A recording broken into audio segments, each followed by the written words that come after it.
সপ্তাহে ৩ দিন ছুটি ৪ দিন কাজ, নতুন করে এতটাই সুখের হতে চলেছে সরকারি চাকরি। রীতিমতো ঢোল পিটিয়ে সেই ঘোষণা দিয়েছে প্রশাসন। সূর্যোদয়ের দেশের এমন কাণ্ডে হতবাক বিশ্ব। আগামী দিনে দুনিয়া জুড়ে এই নিয়ম চালু করা উচিত কিনা তা নিয়ে উঠেছে প্রশ্ন। সম্প্রতি সরকারি কর্মচারীদের সাপ্তাহিক কাজের দিন ৪-এ নামিয়ে আনার সিদ্ধান্ত নিয়েছে জাপান। রাজধানী টোকিওতেই এই নিয়ম সর্বপ্রথম চালু করার পরিকল্পনা রয়েছে প্রশান্ত মহাসাগরের এই দ্বীপরাষ্ট্রের। বিজ্ঞপ্তি জারি করেছে টোকিও মেট্রোপলিটন গভর্নমেন্ট। এর আওতাভুক্ত পুরো কর্মীরা সপ্তাহে ৩ দিন ছুটি পাবেন। টোকিওর গভর্নর ইউরিকো জানিয়েছে, নতুন নিয়ম ২০২৫ সালের এপ্রিল থেকে চালু হবে।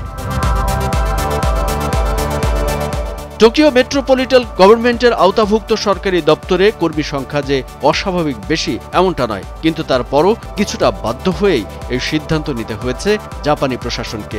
জন্মহার আশঙ্কাজনক হারে কমে যাওয়ায় এমন সিদ্ধান্ত নিতে হয়েছে বলে জানিয়েছে দেশটি।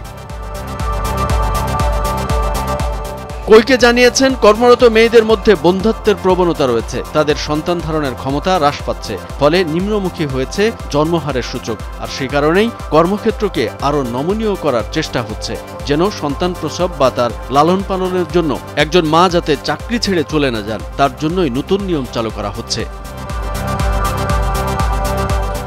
বিগত কয়েক বছর ধরেই আশঙ্কাজনক হারে কমছে জাপানের জন্মহার। সরকারি তথ্য অনুযায়ী গত বছর সন্তান ধারণের ক্ষমতা নারী প্রতি ১.২-এ নেমে এসেছে।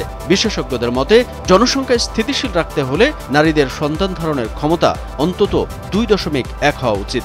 সপ্তাহে ৪ দিন কাজের নিয়ম দম্পতিদের জন্মহার বৃদ্ধিতে উৎসাহিত করবে। তবে আগামী দিনে অন্যান্য সরকারি দপ্তরেও একই নিয়ম চালু হবে কিনা তা এখনও স্পষ্ট নয়।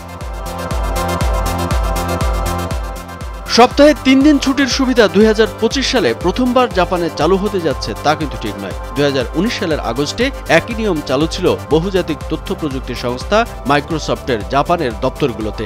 টেক জায়ান্ট কোম্পানির ওই প্রকল্পের নাম ছিল work life choice challenge summer.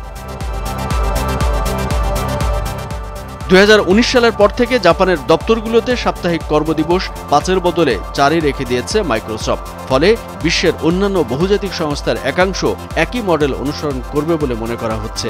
সাপ্তাহিক কর্মদিবসের সংখ্যা কম হওয়ায় অন্যান্য সুবিধাও রয়েছে বলে মনে করেন বিশেষজ্ঞরা। কামরুজ্জামান আরিফ, ভোরের কাগজ।